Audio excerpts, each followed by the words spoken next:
Que ceux qui disent que Mélanie n'a pas d'histoire sachent quel est le début et la fin de l'histoire. Parce que j'arrête. Parce qu'en fait, le truc, c'est que mes parents ne s'imaginent pas qu'on puisse écrire et en faire un métier. Quand les gens viennent à mes événements, les gens payent pour venir t'écouter. Qu'est-ce que tu dis? Ma mère me dit ça jusqu'à aujourd'hui. Il y a quelqu'un de RFI qui m'appelle. Steve Mekouja, oui, c'est bien moi. Je vous appelle parce que vous avez gagné le prix Stéphane Hessel. J'ai dit, c'est pas possible. Et on aimerait que vous soyez à Paris lundi. Je crois que c'était vendredi. Tu es trop noir, trop pauvre, trop stupide.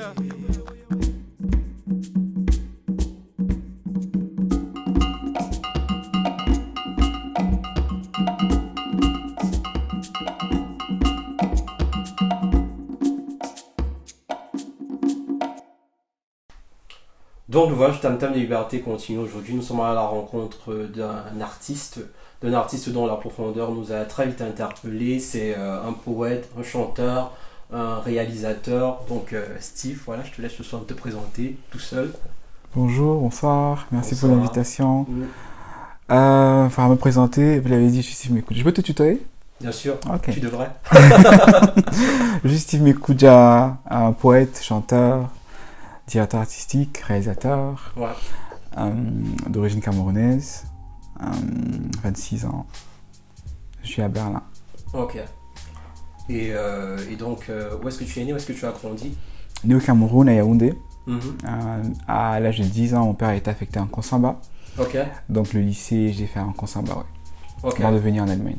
Ok, donc ton adolescence, presque totalement, tu l'as vu à Konsamba. Exactement. Et quand est-ce que l'écriture, la lecture, les livres, de manière globale, entrent dans ta vie? Enfin, pas les livres, la lecture, parce que j'ai beaucoup lu la presse, mais ça c'est une autre histoire. Je reviens plus tard. La lecture a toujours été là. La lecture était toujours là. L'écriture d'abord, surtout, ça commence par le geste même. On met des lettres sur les murs. Je raconte cette histoire tout le temps. Ma mère dit que j'ai gâché ses draps, ses murs, parce que j'écrivais vers 3 ans. Un peu plus tard, quand j'ai commencé à comprendre, j'écrivais des histoires. J'avais mon petit cahier où je notais mes histoires que mon père corrigeait. La lecture, je lisais tout. Quand on achetait les beignets, qu'on emballait dans les papiers presse. Après avoir mangé les beignets, je lisais les papiers. Je lisais vraiment tout. Les journaux de mon père, je les lisais. Parce que je n'avais pas forcément accès aux livres comme aujourd'hui, je peux commander sur Amazon. Et puis j'étais au lycée, je n'avais pas l'argent pour acheter des livres. Donc, je lisais tout ce que je trouvais. Donc, je sais pas à quel âge je trouve dans un vieux carton qui appartenait à ma mère, des livres. Je crois que c'était un livre deux livres. Un livre de Kaliss Béala, le premier. C'est Le soleil qui m'a brûlé, si je ne me trompe pas. Un livre très dur qui m'a bouleversé parce que je n'ai rien compris. C'était trop dur pour moi. Et tu l'as quand même lu de bout en bout jusqu'à la fin? Je l'ai lu, mais je l'ai relu il n'y a pas longtemps. Et je me rends compte que je n'avais pas compris à l'époque. Et Ville cruelle d'Isabeau, si je ne me trompe pas. Donc les deux livres que j'ai lus plus tard. J'ai commencé quand j'avais 10 000, quand j'avais 5 000, j'achetais des livres. Mon père m'offrait des livres, mais pas comme aujourd'hui. Aujourd'hui, je peux lire 2 livres par semaine. Quand je peux 3 livres parfois, quand c'est... Donc la lecture et l'écriture ont toujours été présents. Oui. J'en ai besoin. C'est-à-dire que c'est comme simplement le jeune qui a besoin de jouer au foot. Moi, c'est mon football. L'écriture, oui. Déjà, quand tu es tout petit, qu'est-ce que tu as comme activité à côté, comme loisir? Qu'est-ce que tu fais? En fait, je ne suis pas... Enfin, j'ai beaucoup fait du football. Mais pas parce que j'aimais. Parce que mes petits frères aimaient jouer au football. Mon père jouait au football. Donc moi, je les suivais. Jusqu'à ce que je me rende compte que, 1, je suis un mauvais footballeur. 2, je n'aime pas ça du tout. Donc j'ai arrêté. J'ai beaucoup joué au tennis. Je ne vais pas dire que j'étais très bon, mais j'ai beaucoup joué. Yoko foot en tout cas. Oui, dans tous les cas. Dans tous les cas. Là, j'ai repris aussi ici. Le tennis, qu'est-ce que j'ai fait? Bon, j'ai chanté dans la chorale, j'ai été lecteur à l'église. Ok. Bon, si on prend ça comme des loisirs. Hein. Qu'est-ce que j'ai fait d'autre? Ouais, mais sinon, j'étais un enfant qui m'est resté là. J'étais très casanier. Je suis d'ailleurs toujours. Je ne me sentais pas beaucoup. J'aimais regarder la télé. Ok. Quand on a eu Internet, j'aimais surfer. J'ai pas beaucoup aimé jouer aux jeux vidéo. Ça m'intéressait pas du tout. Ok. Quoi d'autre? Écrire, chanter. Ouais. Ok. Si je te demande aujourd'hui quels sont les 3 traits de caractère qui sont les 3 traits de caractère principaux inhérents à ta personnalité, qu'est-ce que tu diras? Je trouve que je suis très. D'ailleurs, je sais que je suis très. Mais j'y travaille, que je suis très dur. Je suis quelqu'un de. Je suis pas un perfectionniste. C'est-à-dire que encore hier, j'étais en panique. Je me dis, mais en fait, j'ai un deadline, je dois finir ce travail à temps. Mais après, je me rends compte en fait que ce délai, c'est moi qui. Je m'impose ces délais qui me tuent. Je n'ai pas de personne m'oblige à faire ça à ce moment-là, mais parce que j'ai décidé de faire ça, je mets la pression pour faire ça à cette date-là et comme je veux. Donc, je suis très dur avec moi-même. Dans l'équipe dans laquelle tu travailles, ça se passe facilement avec ce caractère? Normalement, oui, parce que j'ai la chance de travailler avec des gens qui. La plupart de mon équipe qui m'accompagnent. Ouais. Oui, heureusement, les gens qui m'accompagnent, c'est des gens, pas comme moi, mais des gens qui comprennent ce que l'objectif qu'on va atteindre. C'est vrai que parfois ça peut être difficile, on peut trouver que Steve, calme-toi un peu. Steve, Okay. Mais en général ça se passe bien. Okay. J'essaye, je travaille à être un peu. Par contre je suis moins dur avec les gens, je suis plus dur avec moi-même en fait. Ah, d'accord. Ouais. Donc je suis dur, je suis discipliné. Ouais, donc les gens disent que je suis gentil. Tu sens pas convaincu. Je n'en sais rien du tout. Il y a un magazine qui a fait un article sur moi et le journaliste a dit que j'avais beaucoup d'empathie. Ok. Bon, les gens disent que c'est vrai, donc peut-être que c'est vrai. Ouais. Ok, et donc c'est en quelle année que tu arrives à Berlin?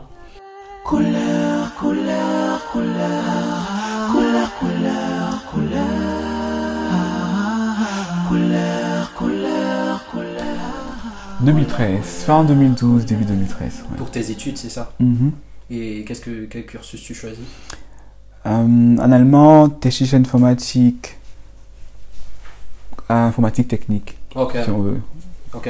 Du coup, tu fais ça, je sais pas, l'écriture, donc du coup la poésie, tout ce qui te caractérise aujourd'hui, qui font de toi l'artiste que tu es. Ce sont des à côté où du coup tu fais une formation. Absolument, okay. absolument. C'est drôle parce que de parler de ça me ramène un peu dans cet état d'esprit. J'arrive dans un pays, ou alors dans une ville, parce que j'ai toujours été à Berlin, très froide. Il fait très froid, les gens sont très froids, la langue que je ne maîtrise pas très bien, mais aussi très froide. Donc l'image que j'ai de mes débuts en Allemagne, c'est le froid. Le froid dans tous les sens possibles. Alors, parce que j'ai très froid et que je me sens très seul, parce que le sentiment de solitude apportait encore aussi ce sentiment de froideur là. À cause de ce sentiment de solitude, je commence à écrire. Je recommence à écrire parce que avant j'écrivais. Je recommence à écrire parce que je m'ennuie, parce que j'ai envie de dire des choses que je ne peux pas raconter à quelqu'un. Ce n'était pas à l'époque. Quand j'arrivais, il n'y avait pas WhatsApp. Enfin, peut-être que ça existait, mais en tout cas, je n'avais pas WhatsApp. Donc, c'est pas évident de communiquer avec mes proches. Il y avait Internet, certes, il y avait Facebook. Mais les proches n'étaient pas forcément sur Facebook. C'était difficile de raconter ce que je. Alors j'ai commencé. Et puis aussi, il faut dire que je suis arrivé à un âge où je deviens un homme. Enfin, 18-19 ans, je commence à prendre conscience du monde autour de moi et de ma couleur de peau dans un pays où les gens ne me ressemblent pas. Donc oui, choc à plusieurs niveaux. Oui. Ok. Et donc, comment Berlin global, est-ce que tu as l'impression que ça a apporté, ça a fait l'homme que tu es aujourd'hui? Oui, l'artiste même, oui. Ok. Je dis toujours, et sans exagération, hein, que c'est Berlin qui a fait de moi l'artiste que je suis. Je ne sais pas si j'aurais eu le courage de d'aller vers mon rêve si j'étais resté au Cameroun. Parce que ce que j'ai eu à Berlin que je n'ai pas ou que je ne suis pas sûr d'avoir au Cameroun, c'est que j'avais un public, j'avais des gens qui venaient. J'étais surpris que les gens viennent à mes lectures. Je me disais mais qu'est-ce qu'ils viennent faire? Qu'est-ce que je dis d'aussi intéressant? Il y a des gens qui venaient, des gens qui demandaient plus, il y a des gens qui m'invitaient. Et c'est là que je me dis, en fait, peut-être que c'est intéressant ce que je fais, peut-être que je devrais continuer. Est-ce que tu as l'impression qu'au Cameroun, on n'aurait pas compris ton art, on n'aurait pas compris ce que tu fais? Peut-être qu'il y a des gens qui comprennent, mais pas suffisamment pour pouvoir... pour pouvoir faire une carrière. Ah, ok. Parce qu'aujourd'hui, je considère que c'est mon métier. Je ne suis pas sûr que... Parce que mon parcours est un peu compliqué. Je commence d'abord j'écris sur Internet, je publie sur Internet, ensuite je lis mes textes sur scène, je fais des lectures, ensuite je commence à performer, j'ajoute de la musique, j'ajoute de la danse, progressivement, mais parce que les gens étaient là, parce que les gens... c'est des choses que je faisais dans ma chambre, mais je ne savais pas que ça aurait pu intéresser quelqu'un. Donc je ne suis pas sûr qu'au Cameroun, peut-être, je peux me tromper, mais je ne suis pas sûr que... Et l'autre facteur aussi, si j'étais resté au Cameroun, je ne suis pas sûr que mes parents m'auraient permis... je voulais tout poser, voilà, donc encore plus complexe que... Si mes parents étaient là, mes parents m'auraient jamais permis de faire ça, parce que pour mes parents, écoute, tu es en Allemagne, tu es allé en Allemagne pour faire des études en informatique. On attend les diplômes. Voilà. Même quand j'ai eu le prix, le prix Stéphane Hessel, mon père disait oui, mais tu finis tes études, tu me donnes au moins un doctorat, c'est-à-dire que tu étudies pour moi. Est-ce que le rapport a changé avec le temps? Est-ce que le rapport que tes parents ont avec ton art? Il n'a pas changé, mais il a évolué. Ok. On est passé de tes choses là. Okay. Je ne veux plus entendre parler de ça, je ne veux plus tes choses que tu écris là. Ce qui est très contradictoire, parce que c'est lui qui corrigeait mes textes quand j'étais plus jeune. Sauf qu'il s'est rendu compte que ça risque de le détourner de notre objectif. Donc ces choses, ils appellent ça tes choses là, je ne veux plus entendre parler de ça. Mais alors, avec le prix et ensuite de me voir épanoui, parce que mes parents voient, parce que c'est pas simplement une chose que je fais parce que je veux me faire de l'argent, c'est d'abord quelque chose que je fais parce que ça me permet d'exister, d'être bien. Et les parents voient ça, ils voient que je suis plus épanoui, que je suis plus beau, ils disent. Et je pense que tout parent veut que son enfant se sente bien. Épanoui, ouais, donc ils disent oui, c'est bien. Et surtout aussi mes parents commencent à s'intéresser à ce que je fais, ils lisent, ils trouvent que c'est bien. Ils aiment les chansons, ils aiment les textes, ils font des critiques, ils attendent mes albums comme tout le monde. Mais tu vas quand même à l'université, tu nous donnes ce doctorat qu'on attend. Voilà. mais au départ, quand ils sont très sceptiques par rapport à tout ça, comment est-ce que tu vis? Je suis très mal.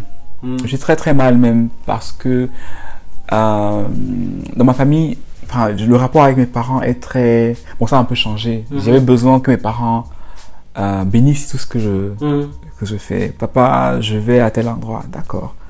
Papa, même sans demander la permission, c'était important pour moi que mon père donne son oui. Et je culpabilisais quand j'écrivais, quand je faisais des textes, quand je ne faisais pas ce pourquoi il m'envoyait, quand je culpabilisais. Et ouais, mais j'ai négocié, j'ai prouvé que c'est ce que je sais faire. Il m'a vu faire, et puis quand ses amis me voient à la télé, ils disent on a vu ton fils à la radio, c'est magnifique.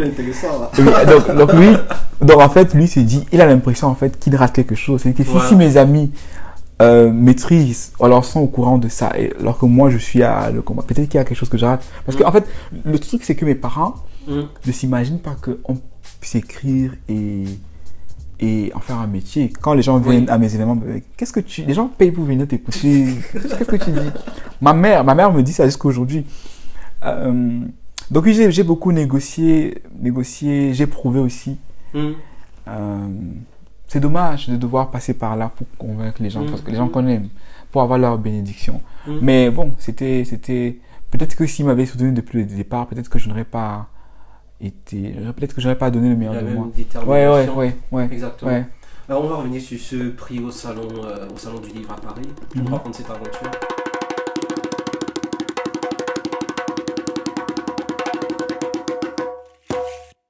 Mélanine est une femme.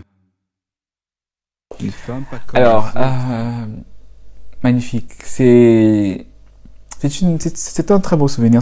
Je pense que ça a été le début de beaucoup de choses. Okay. Et je dis toujours, hein, c'est-à-dire, j'écrivais, enfin, j'écris depuis longtemps. Avant de gagner le prix, j'écrivais dans ma chambre. J'écrivais même déjà sur mon blog. Parce que quand j'ai eu le prix, ça faisait quelques mois que j'avais lancé un blog où j'écrivais mes textes.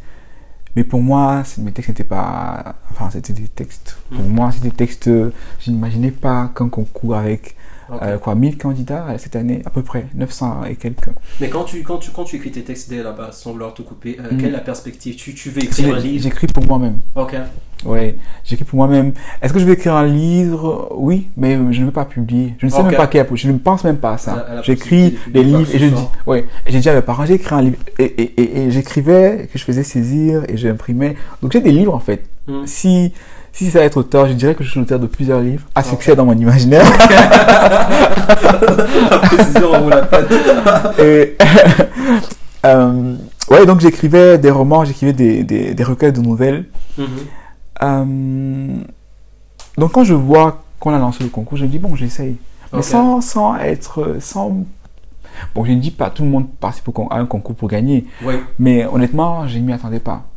Je pense que j'envoie mon texte 2 heures avant la fermeture. Je crois en 15 janvier 2015 à 22h30, alors que ça s'arrêtait à minuit.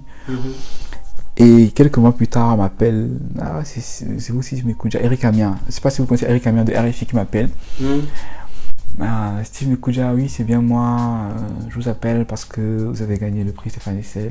J'ai dit, c'est pas possible. Et on aimerait que vous soyez à Paris lundi. Je crois que c'était vendredi.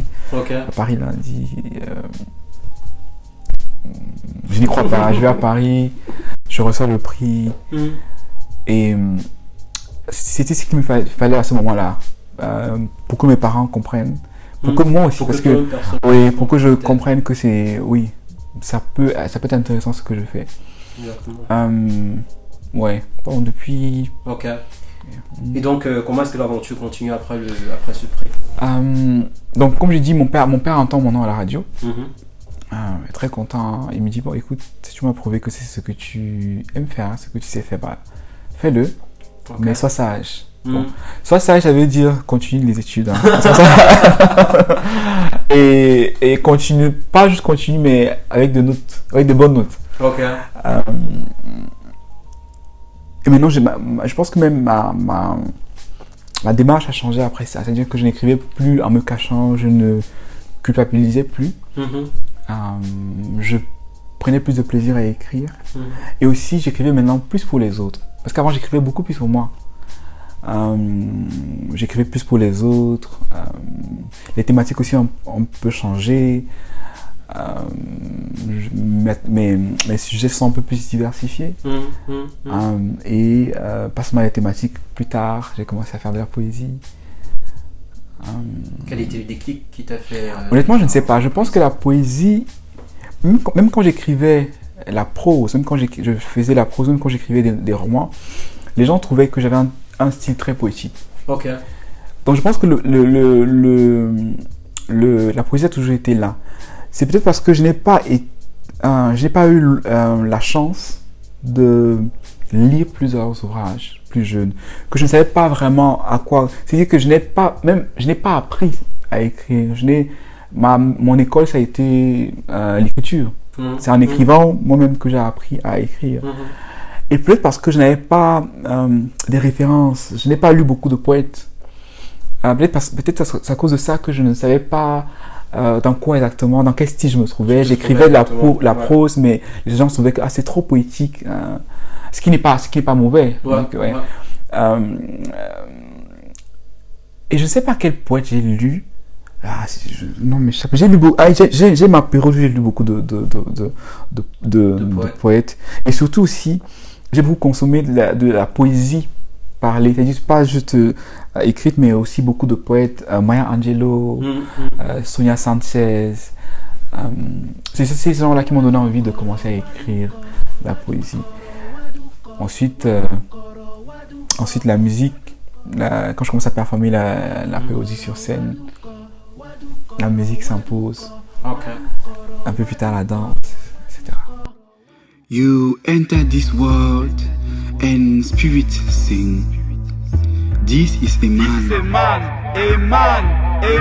Comment commence la longue aventure Rituals? En quelle année déjà? Ok. Rituals, c'est un très long processus. Ça commence à 21 ans. Bon, aujourd'hui j'ai 26 ans, ça fait 5 ans. Okay. 3 années d'écriture, surtout de questionnement. Je dis d'ailleurs souvent que Rituals, c'est un gros point d'interrogation. Questionnement parce qu'à 21 ans, on commence, en tout cas, chez la plupart des hommes d'ailleurs, je pense, on commence à se poser des questions par rapport au monde qui nous entoure et par rapport à soi-même. On commence à prendre conscience du monde qui nous entoure. Ça veut dire quoi être un homme? Qui suis-je?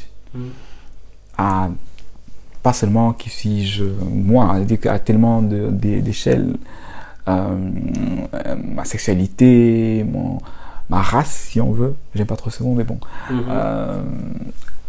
Donc je suis en plus dans un pays qui n'est pas le mien. Ouais. Entouré de gens qui ne me ressemblent pas forcément. Le questionnement. Ouais. Donc, on peut penser que être au contact d'autres personnes empêche de se comprendre. On peut penser que c'est lorsqu'on est entouré de gens, c'est-à-dire au Cameroun par exemple, que c'est un vivant au Cameroun entouré de personnes qui nous ressemblent, qu'on peut plus facilement se comprendre, ou qu'on peut plus facilement se questionner. Mais ça a été l'inverse chez moi. C'est-à-dire que c'est au contact d'autres personnes, différentes d'autres cultures, que je me dis en fait, qui suis-je? Ouais. Quelle est ma culture à moi?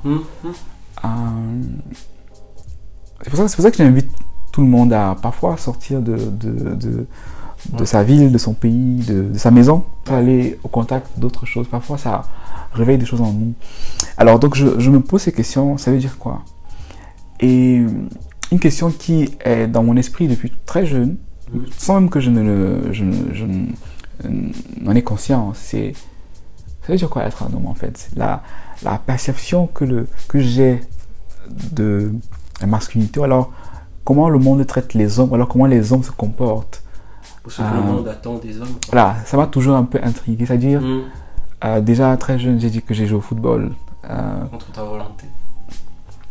Pourquoi je l'ai fait? Je sais qu'il y a beaucoup qui le font, qui d'ailleurs, même à 20 ans, 30 ans, qui font semblant d'aimer le foot parce que, ouais, c'est ce que les hommes font, point. On parle de foot comme on peut parler d'autres choses, il n'y a pas que ça.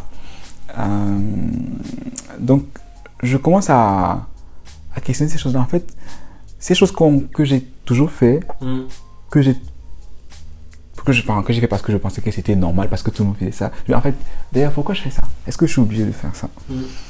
Je parlais autour de moi. Heureusement, j'ai rencontré beaucoup d'autres hommes qui pensaient comme moi, qui trouvaient qu'il y a ça et ça qui n'est pas normal. Donc il y a ces questionnements-là.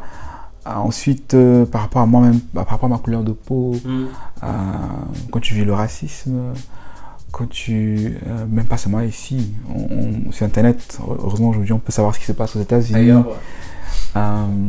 Donc ça remue des choses à l'intérieur. Alors je commence à écrire des poèmes qui à la base étaient des questions. Pendant longtemps, une trentaine de poèmes. Et je rencontre quelqu'un, un ami, qui est devenu un ami aujourd'hui. À l'époque, on ne se connaissait pas, qui est réalisateur. Et je lui dis, en fait, je veux faire un film depuis, mais j'ai pas le moyen. Il me dit, c'est pas un problème. L'idée est plus importante. L'argent, on va trouver l'argent, t'inquiète pas. Et je pense que 2 mois plus tard, on a tourné le film. Donc le même soir, je rentre, je prends mes poèmes, je commence à réfléchir comment je peux les organiser sous la forme d'un film. Je commence à écrire le film. 2 mois plus tard, on tourne. J'ai pas un seul sou. Je rappelle, je pense que j'étais dans le négatif même. Mais parce que j'ai des gens autour de moi qui aiment ce que ce que je fais, les gens qui m'encouragent. Je leur dis, je veux faire ce film, ça parle de ci, ça parle de ça, est-ce que vous serez... Donc, tous les acteurs, tous les make-up artistes, les stylistes avec qui on a travaillé, je n'ai pas dépensé un seul sou. Wow. Bon, j'ai dépensé pour que les gens puissent manger, pour le transport, mais les gens qui sont là... pas des cachets proprement dit, quoi. Rien du tout. Rituals. Donc on a fait Rituals, qui est un gros point d'interrogation, qui questionne plusieurs... tous les contours de mon identité. Moi, Steve Mekouja, Bamileke, Camerounais, Africain, homme du 21e siècle, vivant à Berlin. Est-ce que tu as l'impression que la démarche t'a apporté des réponses? Est-ce qu'aujourd'hui, à la fin de tout ce processus de Rituals, tu t'es retrouvé à mieux te retrouver dans ton identité, proprement dit?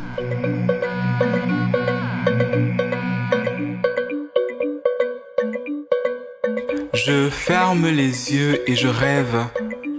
Ouais, ça m'a apporté la réponse qu'il n'y a pas de réponse. Ok.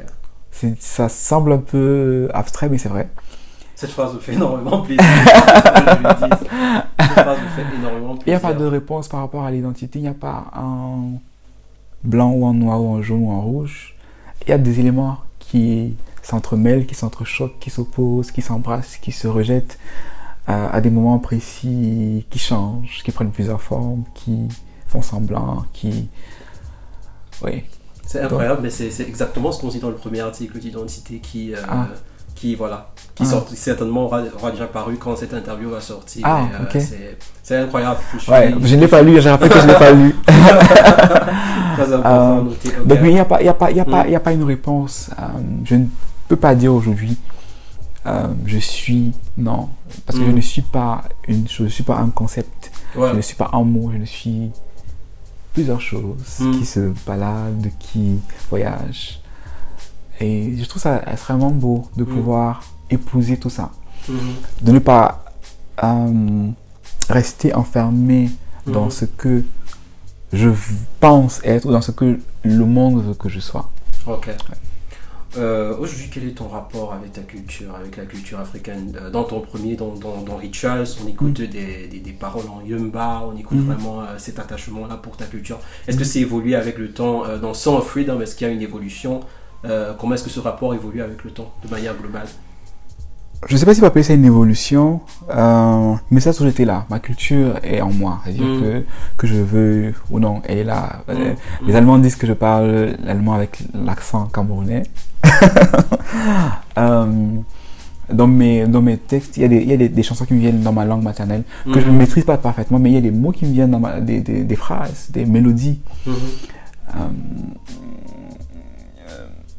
C'était important pour moi d'aller tourner le clip de Song of Freedom au Cameroun parce que dans mon imaginaire, j'écris beaucoup avec les images. C'était donc on imaginait c'était dans un contexte spatial africain ou on va dire camerounais. L'Afrique est là, les images, mais je rêve. La plupart de mes rêves se déroulent au Cameroun encore, même si je vis ici. La langue. Les langues, je dis la langue, chez nous on a plusieurs langues. Je suis bamileke certes, mais j'aime beaucoup les langues, d'autres langues camerounaises, africaines. Les histoires que je raconte sont d'abord des histoires d'Africains. D'abord, ce n'est pas un choix, je n'ai même moi pas choisi. Je me suis rendu compte en fait que c'est les histoires que j'aime raconter. En tout cas aujourd'hui, c'est d'abord les histoires sur des personnages africains, sur l'Afrique. Donc l'Afrique est présente dans mon travail, en tout point. Ok, très bien. Quelles sont tes perspectives? Quel est le prochain projet?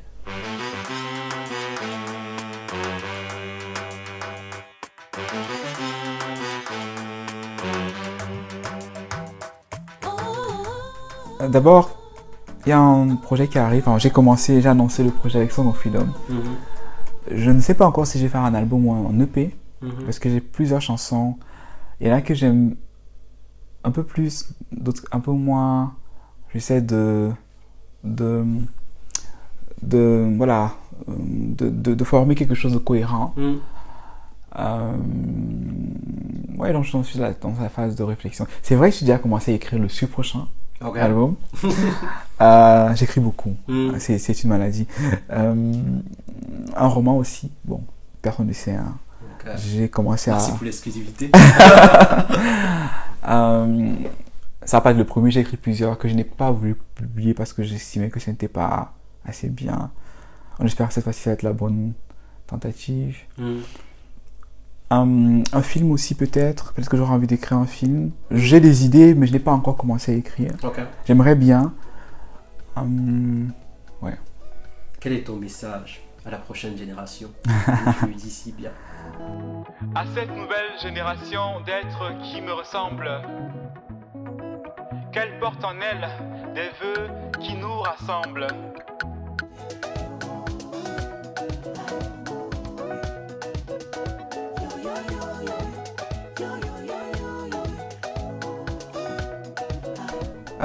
Écoute, ça résume très bien à la fin. Non mais c'est bien que je pose cette question parce que plusieurs fois on m'a demandé pour qui ou pourquoi écris-tu, et chaque fois je donnais des réponses différentes. Mais j'aime l'idée qu'on fait tout ça pour les plus jeunes, pour ceux qui ne sont même pas encore nés, qui n'est pas à endurer ce que nous on a enduré, qui n'est pas à passer par les mêmes chemins, par les mêmes qui n'est pas les mêmes contraintes. Ouais. Parce que tout ce qu'on endure aujourd'hui dans le monde, en tant qu'être humain d'abord, ensuite en tant qu'Africain, on n'est pas obligé de passer par là. Il y a un autre moyen de vivre, je pense, hein, sans conflit, sans guerre, sans racisme, c'est possible. Et ce monde-là, c'est à nous de le créer. Donc c'est pour ça qu'on écrit, c'est pour ça. On écrit ça pour se sentir bien pour nous-mêmes d'abord, c'est vrai. Mais oui, exactement. Voilà. Qu'est-ce qu'on retient de toi, Steve? Si on devait retenir 3 mots, 3 grandes lignes, qu'est-ce qu'on devrait retenir?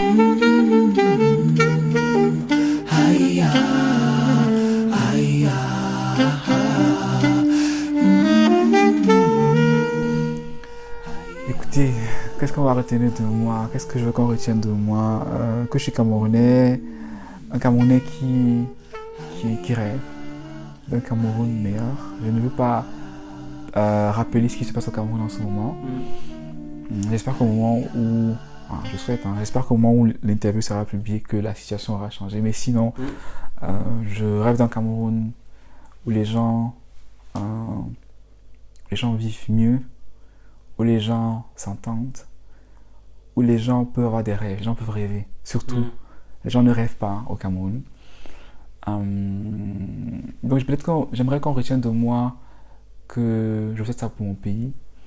Je souhaite que l'art, la culture soit placée au cœur, pas seulement en Afrique, mais dans le monde entier, que l'art occupe une plus grande place. Ouais. Parce que, en tout cas, l'art a changé ma vie, l'art change ma vie tous les jours. J'aimerais que d'autres personnes puissent expérimenter ça aussi. Voilà, peut-être que c'est ce que j'aimerais qu'on retienne de moi. Ok. Écoute, on le retient déjà ici, nous deux, et puis plus tard, on espère que ça entrera dans des oreilles de non-sourds. Donc, merci beaucoup, Steve. Merci pour l'invitation. Ce voyage de sagesse, de haut en couleur, haut en expérience. Merci. Et merci énormément. Merci.